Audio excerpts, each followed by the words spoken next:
एवढं का रागाने बघतोयस? जेवढे डोळे फाडून आता बघतोयस ना, तेवढं मगाशी जर कान उघडे ठेवून नीट ऐकलं असतंस ना, तर एवढा राग राग करायची वेळ नसती आल्या. तुझी हिंमत कशी काय झाली त्या वड्या तू कुत्र्याला टाकलीस? हे जे तू महाभारत सांगत होतीस मला, त्यात तुला हे नाही सांगावं असं वाटलं? त्या ज्या वड्या होत्या त्या कृष्णाईने बनवल्या होत्या. तू दिलंस मला बोलू? दिलंस मला बोलू? अरे ठेवेपर्यंत अवकाश. तुझा तोंडाचा पट्टा सुरू झाला गिरणीसारखा. की तुला काय मज्जा वाटते का? तुला मला दिवसायलाच आवडतं, तुझ्या हातचं मला एक कण पण नाही खायचा. एवढं सगळं करण्यापेक्षा 2 वड्या खाल्ल्या असत्यास तर काही बिघडलं असतं का? पण मला एवढे बोल लावतोयस. तू का नाही मला विचारलंस? तू का नाही विचारलंस मला की बाई कोणी केल्यात वड्या या?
अरे काय चाललंय इथं? काय काम धंदे नाही तुम्हाला? वहिनी निघा घरी वा. भाईन ते मास्तर वाट पाहू राहिलं ना.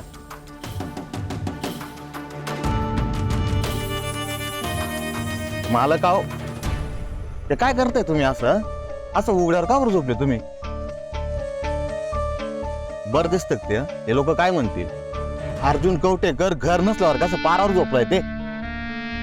अहो लोकांना काय अहो गंमत पाहायला मोकळीच आहे किती किती जाता काढायला. पण मी म्हणतो आपण आपली गंमत का बरं करून घ्यायची नाही का? तुम्ही उठावर चला घरी चाल. मला नाही फरक पडत. आणि म्हणून काय म्हणणार आहेत? पारावर झोपला. तू नको काळजी करू, माझं मी बघ. मला का हे काय म्हणून तुम्हाला म्हणतो राग राग करत नाही जाऊ. अहो घरी इकडे तुम्ही तिकडे कुठं चालले? चला घरी. घरी कोणाला जायचंय? हो मग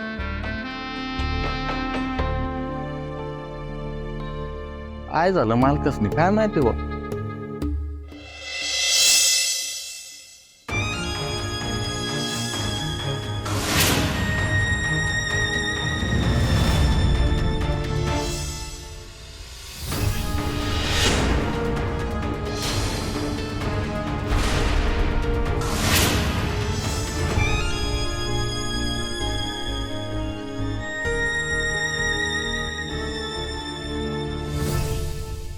सावे सावे अगं काय काय चाललंय काय तुमचं?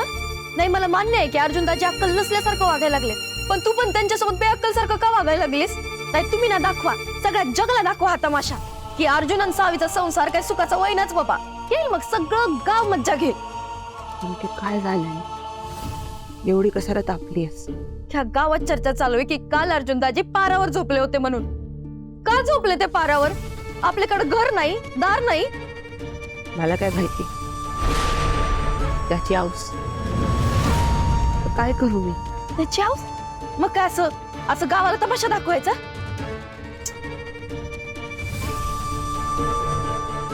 सावे अगं तुला कालच सांगितलंय ना ग, त्या पोरी सोबत राहून दाजींचं आधीच नाव बाद व्हायला लागलंय गावात. त्यात तुम्ही असा तमाशा दाखवायला लागला तो वेगळाच. कसं कळत नाही सावे, तू जर असंच वागत गेलीस तर अर्जुन दाजी लांब होतील तुझ्यापासून. तसंही आत्ता कुठं जवळ आहे माझ्या? आत्ता काय प्रेम होतो चाललंय का त्याचं? कमी पदराला बांधून ठेवलंय त्याने. लांबच तर गेली हेच सांगते. अजूनही वेळ आहे. एकदा का वेळ हातातून गेली नसावे मग तुझ्या हातात काही राहणार नाही बघ. ती वेळ कधीच निघून गेली तुमके. आता लाख प्रयत्न करून झाले, आता काय करू अजून?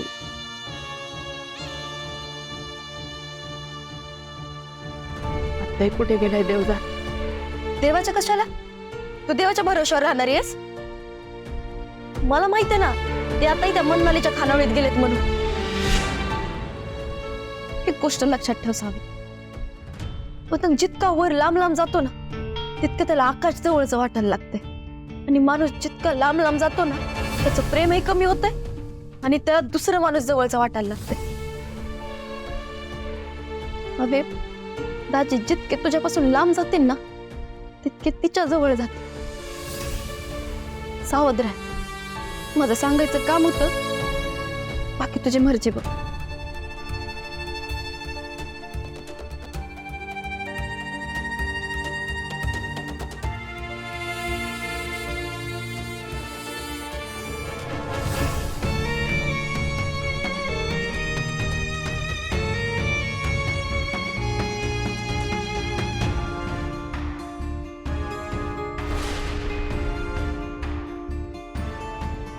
काय करावं?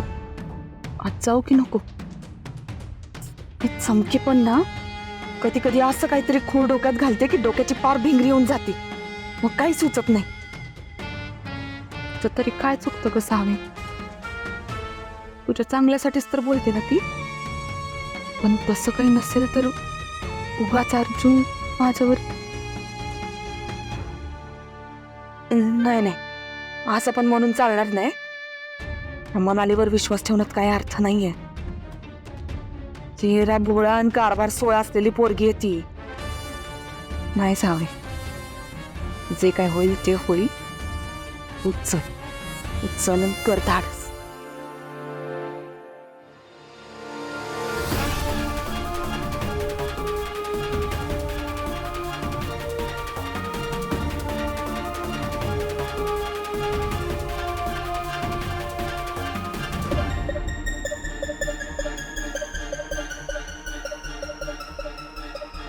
कोणीच कसं नाही इकडे, ना कस्टमर ना या घरातले कोणी.